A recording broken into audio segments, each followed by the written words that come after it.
Join our community by subscribing. Every click helps us share more stories like this one. The introduction. The sun slipped below the horizon, casting long shadows across the small town of Amber Grove.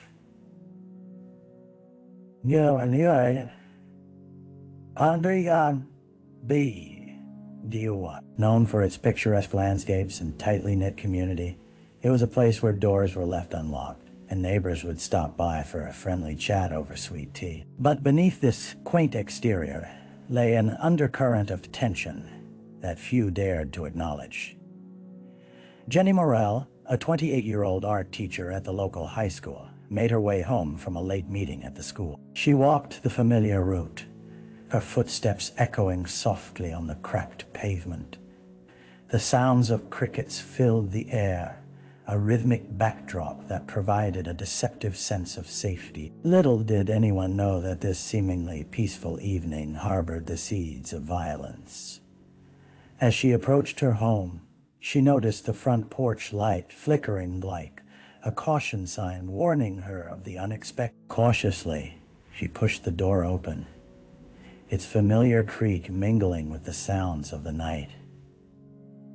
The house felt empty, the quiet thick enough to cut with a knife. A strange sensation prickled her skin, urging her to move quickly through the corridor to the comfort of her bedroom. But on that night, fate had other plans.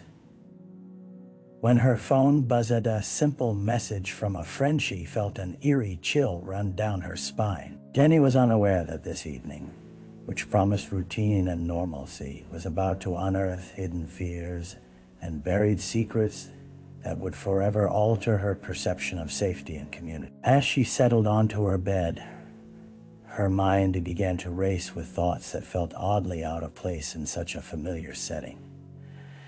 Little did she know that the darkness outside would soon creep inside, transforming her world forever. The victim. The next morning, the golden rays of sunlight flooded through the windows of your typical two-story house on Maple Street. Bright blooms decorated the front garden, an idyllic backdrop for a crime that would shatter the peace of Amber Grove. Jenny's absence weighed heavily on the community, filled with residents who considered her more than just a friend. They considered her family. The town was abuzz with worry as whispers circulated, the tight-knit community growing tighter in its concern. Friends and colleagues, having noticed her no-show at school, converged at her home, faces drawn with unease. At the heart of this gathering was Clara Jennings, Jenny's best friend since childhood, a woman whose vivacious spirit always pushed Jenny to chase her dreams. Clara's fingers trembled as she dialed Jenny's number for the fourth time that morning, the line unbroken yet coldly unanswered. With each unanswered ring, dread settled within her. As Clara knocked on the door, she felt a strange mixture of anxiety and determination. She tried the doorknob. It turned with ease, revealing an eerily quiet home. "Jenny," she called, stepping into the living room. The place felt off-kilter, the silence heavy and unsettling. As Clara ventured further inside, the dread transformed into raw panic. Right as she approached the bedroom door, she felt her stomach churn. "Please, let her be okay," she whispered under her breath. Pushing the door open, the sight that met her eyes solidified her worst fears. There lay Jenny, motionless on the bed, her eyes closed as if she was merely asleep. But the pallor of her skin told a far different story. The room bore the faint remnants of a Stragalia.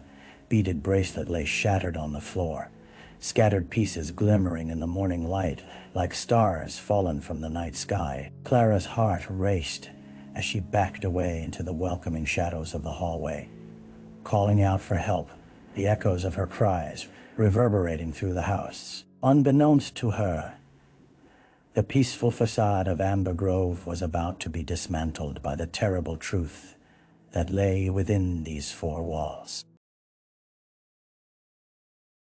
The crime scene. As sirens wailed in the distance, thickening the uneasy atmosphere, Clara fell to her knees in shock. The arrival of the police was swift but felt agonizingly slow. When Officer Tom Reynolds stepped through the threshold, his eyes narrowed, scanning the disarray of the room. He had been part of the Amber Grove Police Department for almost a decade, and had seldom seen a crime scene as stark as this. The officers moved with a practiced urgency. They cordoned off the area, marking the edges of the crime scene with bright yellow tape, while drawing the curtain of this tragedy away from the outside world.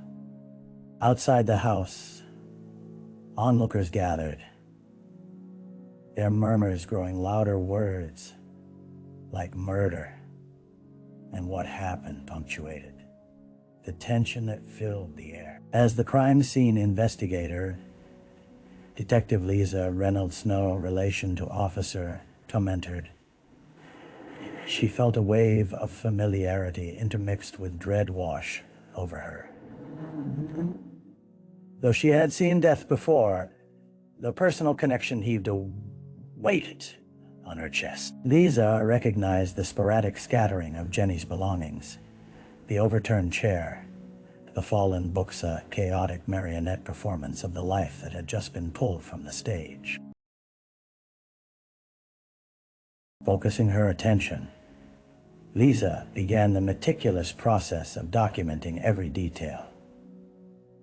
She approached the bedside slowly, scanning the floor for any signs that might tell the story behind this scene. Her eyes fell upon the shattered beads, glinting as if whispering secrets of their own.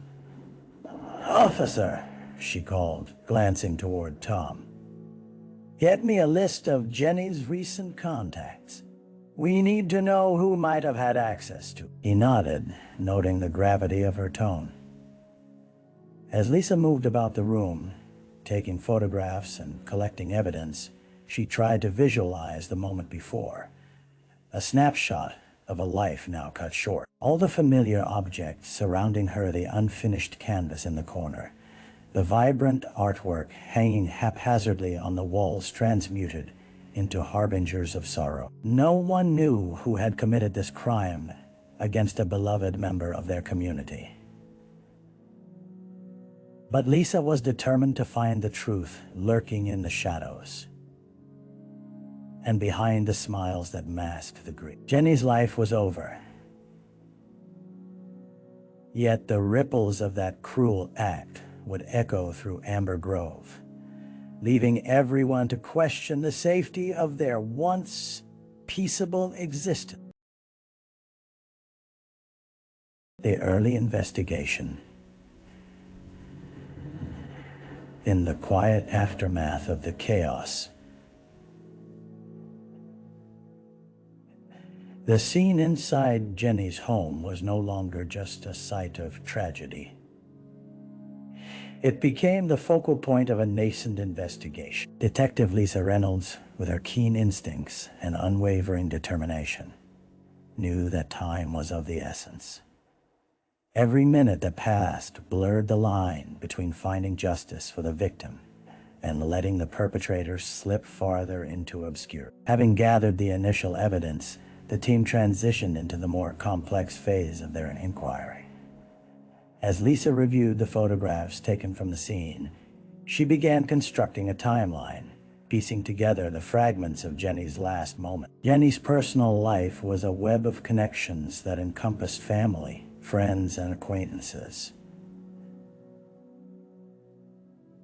A delicate balance of trust and betrayal spun through her relationships, each thread precariously woven with secrets waiting to be unearthed. "Let's focus on digital forensics," Lisa instructed her team, motioning for Officer Tom to establish a connection with Jenny's mobile provider. "We need to track her last communications. Someone must know something." As they delved deeper into Jenny's life, Interviews with close friends and coworkers provided a window into her world. Clara, struggling with her emotions, recounted details of their last encounter, a casual coffee date filled with laughter and dreams about the future. The sparkle in Jenny's eyes haunted her as she shared. "What about any strange behavior?" Lisa asked gently, watching Clara's face closely for signs of hesitance. "Did she mention anyone alarming her or anything odd that had happened?" Clara hesitated, her brow furrowing as she recalled them. "Well, there was this guy Tommy Haynes, a new student in her art class. He'd been acting out. Jenny told me he'd made her feel uncomfortable." Lisa's ears perked up at the mention. "What kind of uncomfortable?" "He was always lingering after class, getting too close," Clara replied, her voice wavering. "I think she mentioned talking to the principal about it."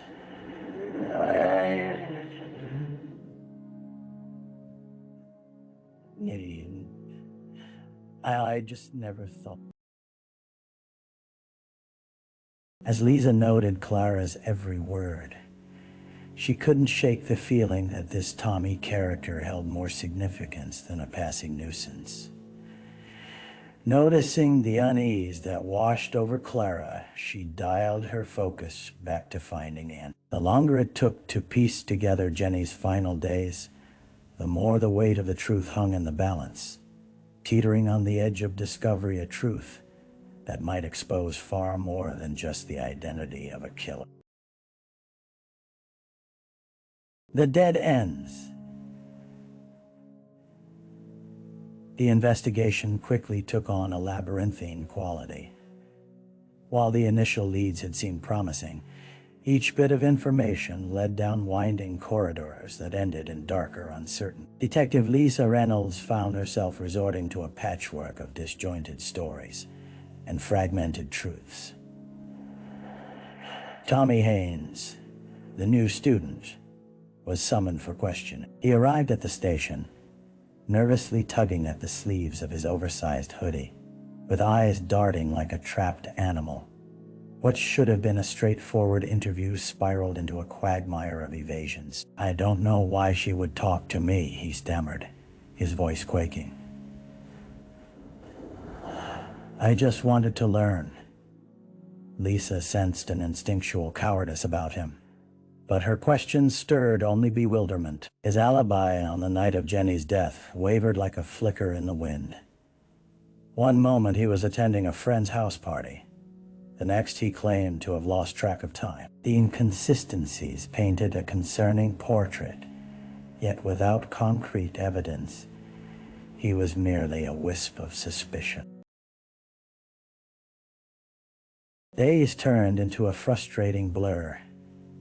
Officers followed every lead they could muster, exhuming past relationships, interviewing students from Jenny's school, and re-engaging with family members. Each time they thought they were honing in on a breakthrough, the result was a brick wall. The stories only convoluting as more witnesses came forth, each more flimsy than the last. To complicate matters further, the forensic analysis yielded minimal physical evidence. The shattered beads remained a focal point, but they offered no DNA leads. As each day ticked by without resolution, Lisa felt tension coil in her chest, a growing urgency gnawing away at her resolve.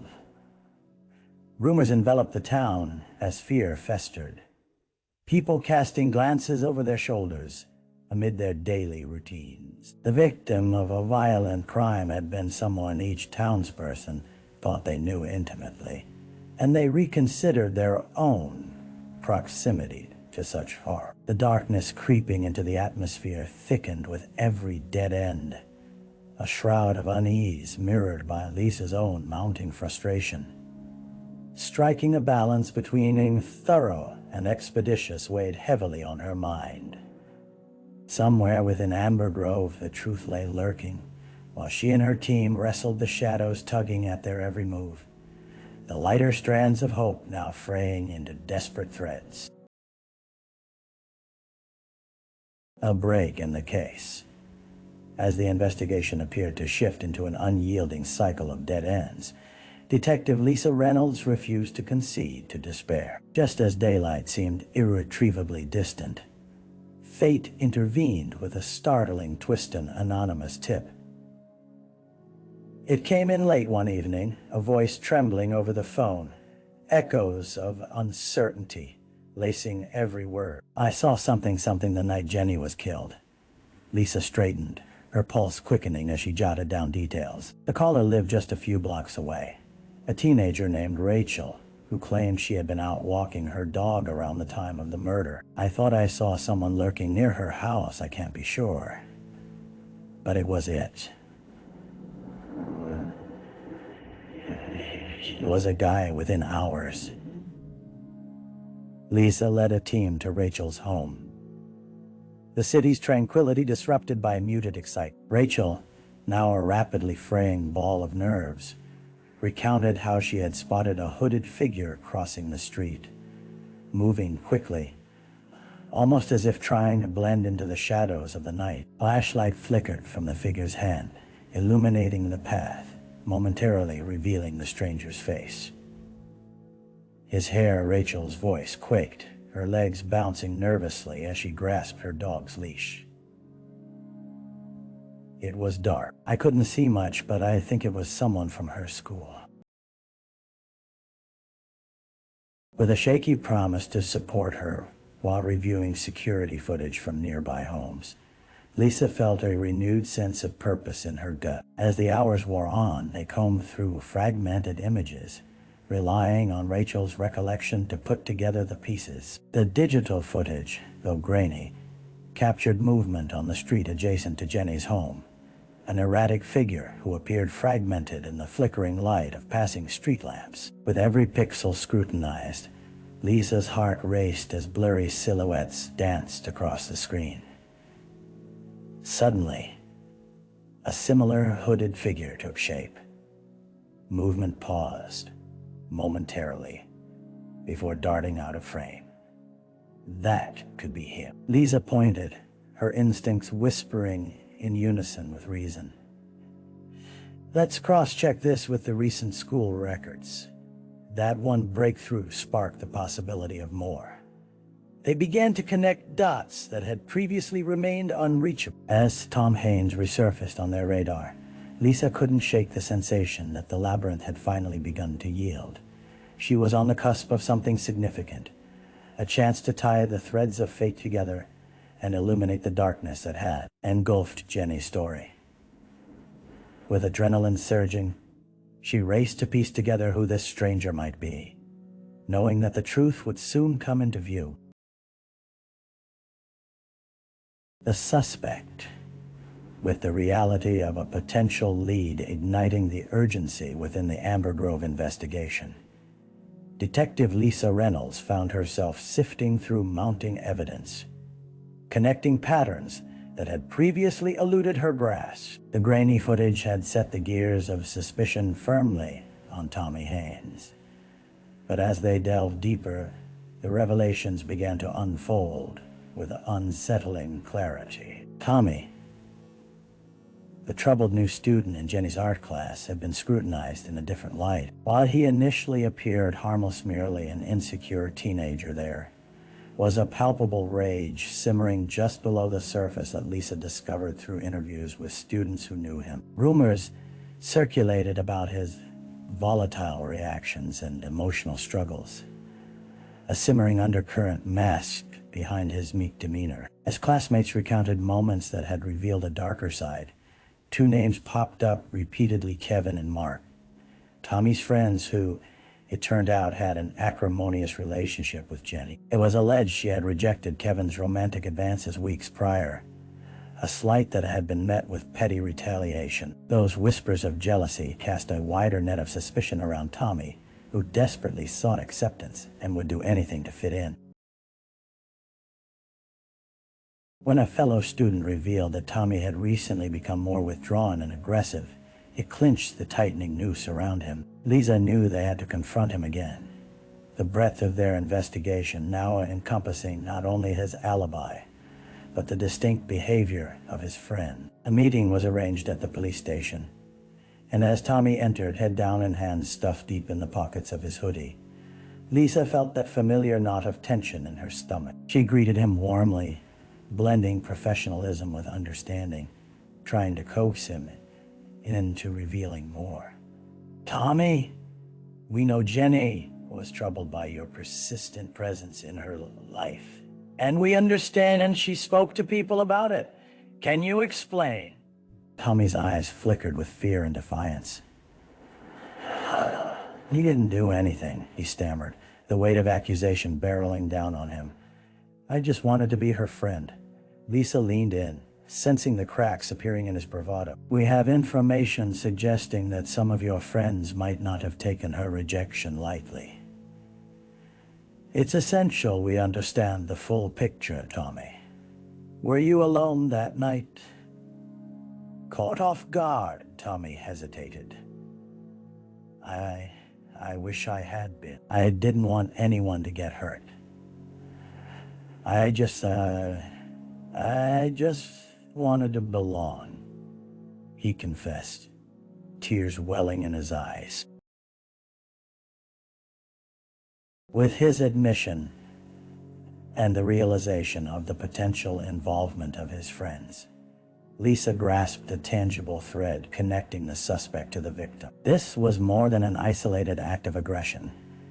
It hinted at a web of relationships marred by misguided intentions and dark repercussions. The path toward justice was finally paving itself, but in what direction would it ultimately lead? The trial. Months passed, and the once idyllic town of Amber Grove warily turned the pages of its mourning period, holding its breath as the trial date for Tommy Haynes approached. Signs advocating for justice emerged in storefront windows, while banners that once celebrated community spirit now echoed a collective conviction that reverberated through the hearts of residents. Detective Lisa Reynolds, having played a vital role in building the case against Tommy, sat through pre-trial preparations. The weight of anticipation, heavier than any detective work she had ever undertaken. The evidence pieced together a mix of witnesses, forensic data, and the chilling video footages seemed to paint a compelling narrative. Yet the specter of doubt always lingered in the courtroom atmosphere, a reminder of how easily the scales of justice could tip. As the day of the trial dawned, Lisa observed glossily polished benches and tension-filled aisles of the muted courtroom, its stark light illuminating anxious faces. Clara Jennings,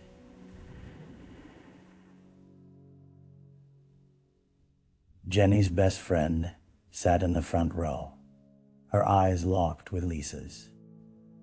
The grief etched upon her face was a palpable reminder of the life lost, a life that had held so much promise. The prosecution presented their case methodically, laying out a timeline that detailed Tommy's interactions with Jenny and sketching the underlying motives that had driven the crime, buoyed by testimonials from classmates. Still, Tommy's defense claimed he was merely a victim of circumstance misunderstood and fraught with social anxiety. Was he truly capable of such violence? The defense attorney argued. Lisa's heart sank as they showed footage of Tommy's emotional vulnerability, painting him as a lost teenager, enveloped by rage rather than an intentional murderer. The arguments oscillated wildly, striking chords of empathy and anger among jurors and spectators alike. As the days melded into each other, the emotional weight of testimonies took a toll. Each recounting of Jenny's final days opened new wounds, rekindling the rage within the community over the horror unearthed by this tragedy. When it was Lisa's turn to testify, she took a deep breath and faced the court, an unwavering resolve radiating from her presence as she recounted the investigation, the harrowing details of the crime scene, and the dissection of Tommy's character. The jury deliberated for what felt like an eternity, Emily's legacy hanging heavily in the balance. Finally, the foreman stood, and a silence enveloped the room. On the charge of murder in the second degree, we find the defendant, Tommy Haynes, guilty. A collective gasp echoed through the courtroom, ripples of emotion breaching the carefully crafted facade of resilience. Clara, tears streaming down her cheeks, was enveloped by the arms of those around her. As Lisa looked on, she felt a faint glimmer of closure shimmer through the collective grief. The road ahead remained bittersweet. Justice had been served, but Jenny's absence would forever be felt, echoing through the halls of Amber Grove. It was a reminder that while rivers of pain may run deep, resilience could eventually pave the way toward healing. The aftermath. In the wake of the verdict, Amber Grove bore a heavy mantle of grief, wrapped around the townsfolk's shoulders. Like a thick fog, life continued in muted tones, the intricate tapestry of community life, forever altered by the violent loss of one of their own. The echoes of the trial lingered in the minds of residents, an uninvited specter reshaping their perceptions of safety and trust. Detective Lisa Reynolds found herself grappling with her own reflections on justice and its mercurial nature. The resolution, while a relief, was marred by the loss of potential and the innocence of youth. In the months following the trial, she took extra care to support Jenny's family and friends as they navigated the choppy waters of grief. She attended memorial services held at the local community center, where flickering candles illuminated portraits of Jenny, bringing together those who had once shared laughter and dreams with her. Clara Jennings emerged as a beacon of resilience amid the darkness, becoming an advocate for safe environments in schools. Fundraisers were organized in Jenny's name to promote mental health resources, art supplies, and conflict resolution workshops for students. Community meetings brimmed with attendees sharing their thoughts, anxieties, and plans to prevent something so tragically damaging from happening again. Yet the ripples of Tommy's crime reached into every corner of the town. Rumors floated like lost leaves, swirling around friendships that now felt tentative at best, as trust was painfully redefined. Parents kept their children closer as they navigated this altered landscape, their words gentler but their hearts heavier. On one eerily still afternoon, Lisa found herself sitting in a small cafe, nursing a lukewarm cup of coffee. As she peered out onto Maple Street, an icy wind rustled through the trees. It was here that a few students from the high school caught her eye, animatedly chatting over lunch. They radiated an exuberance that felt alien in the aftermath of the trial, yet it sparked something within her, a fragile sense of hope. The sight reminded her that life, while undeniably stained by the shadows of violence, could also flicker with potential for change. Perhaps this fragile assemblage of a community could emerge stronger, united in a shared purpose to ensure that the art of healing surpassed the tragedy that marred its path. As she thought of Jenny's vibrant spirit, woven intricately through the hearts of her friends and family, Lisa resolved to remain steadfast in her efforts protecting others, revealing truths, and advocating for a future where the message of safety and understanding could thrive amidst the echoes of grief. Amber Grove would carry its scars, but in the depths of sorrow lay the seeds of resilience, waiting patiently for the dawning light of hope to emerge anew. Reflection.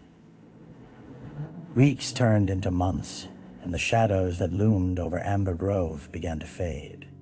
at least in color. Detective Lisa Reynolds found herself returning to familiar places, but the corners of her heart felt altered, imbued with both grief and gratitude. In the stillness of early mornings, she often visited the quiet park where children laughed and played, where families gathered for picnics, once a vibrant tapestry of life untouched by tragedy. It was in those moments of reflection that she learned the importance of balance out, to hold on to the weight of loss while allowing hope to breathe.